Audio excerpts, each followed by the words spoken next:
My name is Will. If someone had told me that I would die because of the two people I trusted most, and then wake up on the morning of my wedding with a chance to change everything, I would have called them crazy. But that is exactly what happened. Before my life fell apart, I believed I was one of the lucky ones. I had a successful career in Chicago, a beautiful fiancée named Meilin, and a best friend named Ron. I had spent years building a future that seemed perfect.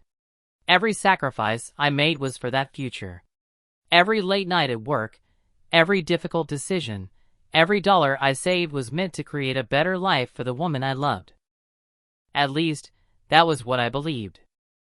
The truth was much uglier. 3 weeks before our wedding, I finished work early and decided to surprise Meilin.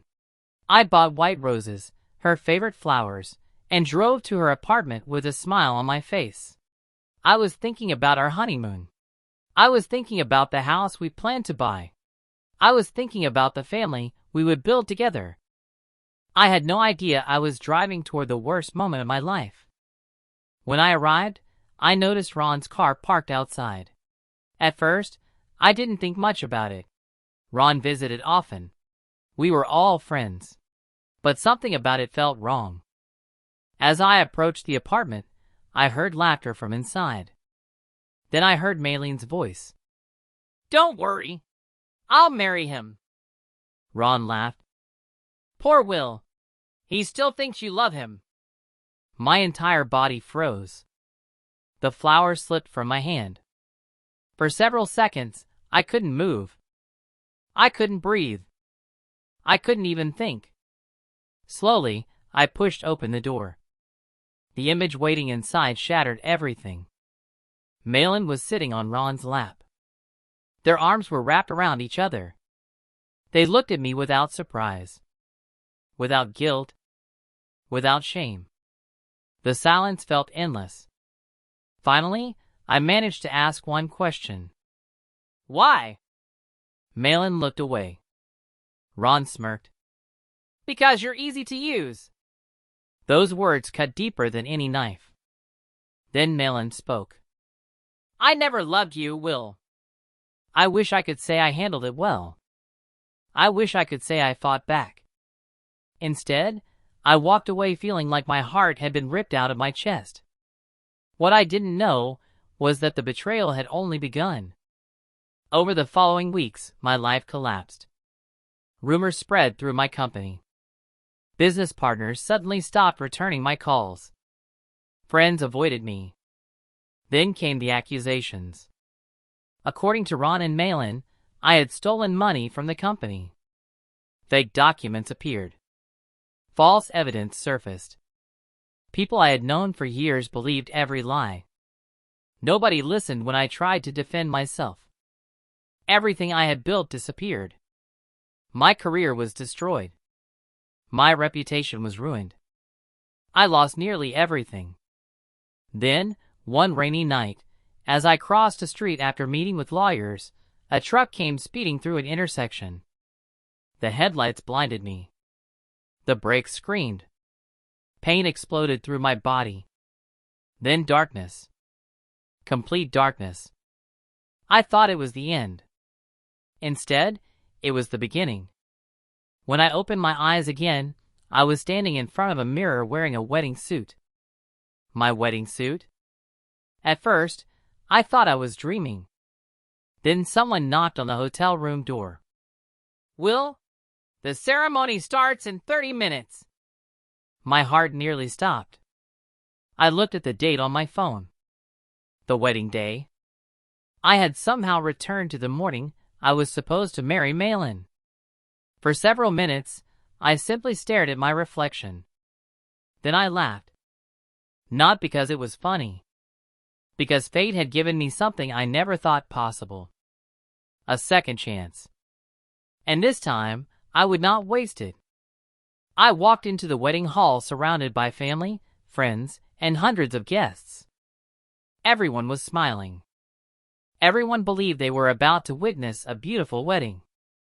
At the end of the aisle stood Meilin in a white dress. In my previous life, seeing her had filled me with love. Now, I felt nothing. The ceremony began. The officiant smiled. "Will, do you take Meilin to be your lawfully wedded wife?" The entire room became silent. I picked up the microphone. "No." The reaction was immediate. Gasps echoed through the hall. Meilin stared at me in shock. The officiant looked confused. "What?" I said no. Whispers spread through the audience. Then I connected my phone to the giant screen behind me. Messages appeared. Photos appeared. Recordings played. Every secret conversation between Meilin and Ron. Every betrayal. Every lie. Every insult they had spoken about me. The room erupted into chaos. Guests stared in disbelief. Family members shouted. Ron tried to stop the presentation, but it was too late. The truth was exposed. For the first time in years, I felt free. I walked out of the wedding hall without looking back. That day ended one life. And began another. A week later, I left Chicago. I wanted distance from my past. I wanted peace. Eventually, I settled in a small town several hours away. The town wasn't impressive. It didn't have skyscrapers or luxury restaurants. But it had something I desperately needed. Silence. For the first time in years, I could breathe. I rented a small house and started over. Most people would have spent their second chance hiding. I didn't. Because I remembered the mistakes that had destroyed me. I remembered business opportunities one had missed. I remembered investments that would succeed. I remembered industries that would grow. Using that knowledge, I began building a new future. Slowly at first. Then rapidly. A small investment doubled. A second investment tripled. Within 2 years, I had enough money to launch my own company. Within 5 years, that company became one of the fastest growing firms in the region. Success followed success. But money wasn't the greatest thing I gained. The greatest thing entered my life on a rainy morning in a coffee shop. Her name was Emma. And unlike Meilin, she changed my life for the better. Continues. Continue. My name is Will. The first time I met Emma, she spilled coffee all over me. I had been working late the night before and stopped by a small coffee shop before heading to a meeting. As I turned around with my drink in my hand, someone accidentally bumped into me. Coffee splashed across my shirt.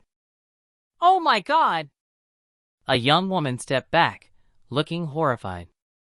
"I'm so sorry." I looked up and saw bright blue eyes filled with genuine concern. For a moment, neither of us spoke. Then I laughed. To my surprise, she laughed too. That was Emma. Simple. Honest. Real. The exact opposite of the people who had betrayed me. She insisted on buying me another coffee. One coffee became a conversation. The conversation became a friendship. And before I realized it, Emma had become one of the most important people in my life. Unlike Meilin, Emma never pretended to be someone she wasn't. When she was happy, she smiled. When she was angry, she said so. When she cared about someone, she showed it. There were no games. No manipulation. No lies. For the first time since my rebirth, I found myself trusting another person. That terrified me. Trust had nearly destroyed me once before. But Emma was patient. She never pushed me. Never demanded explanations. Never asked me to become someone else. Instead, she simply stayed. Months turned into years. During that time, my business continued growing. I expanded into multiple states. New contracts arrived every month. Investors wanted partnerships. My company became known throughout the industry. The man who had once lost everything was becoming more successful than he had ever imagined. But success didn't erase the scars of the past. Sometimes, I still dreamed about that apartment. About hearing Ron laugh. About Meilin saying she never loved me. The memories remained, even if the pain had faded. One evening, Emma and I were sitting beside a lake watching the sunset.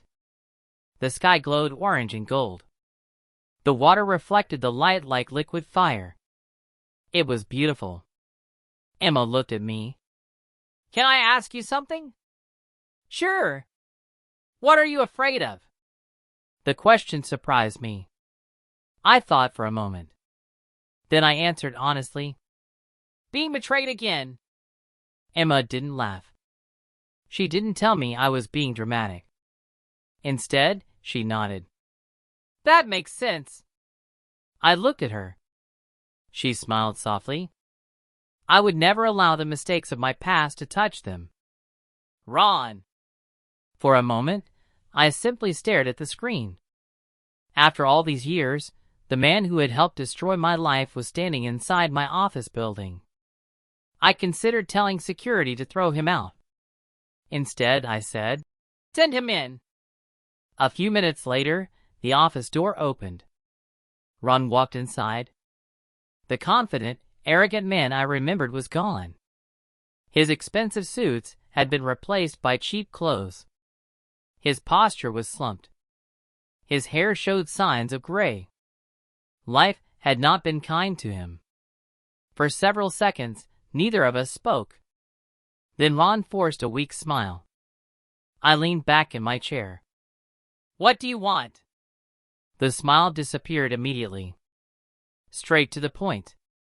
He sat down slowly. "I need help." I almost laughed. The irony was unbelievable. Years ago, I had trusted this man with everything. Now he was asking me for help. "What happened?"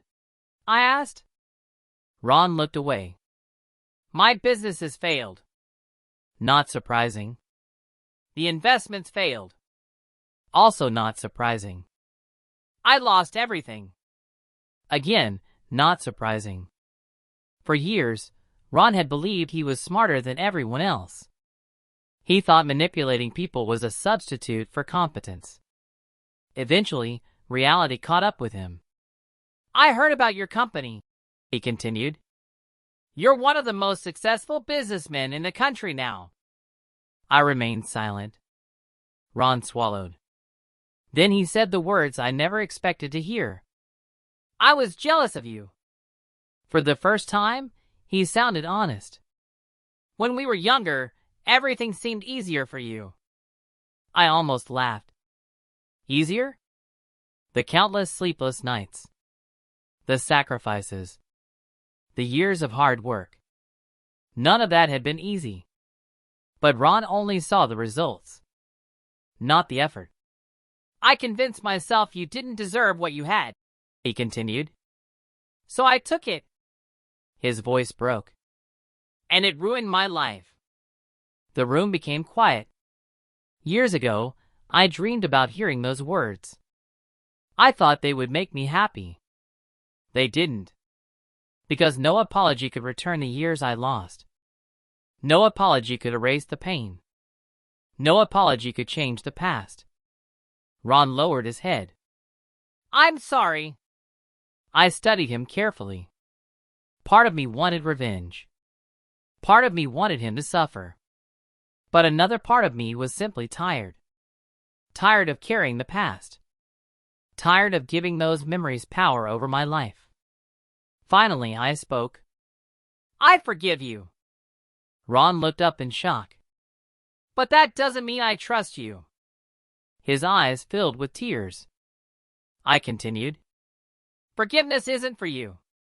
I placed a hand on my desk. "It's for me." The room remained silent. Then I stood. The meeting was over. Ron understood.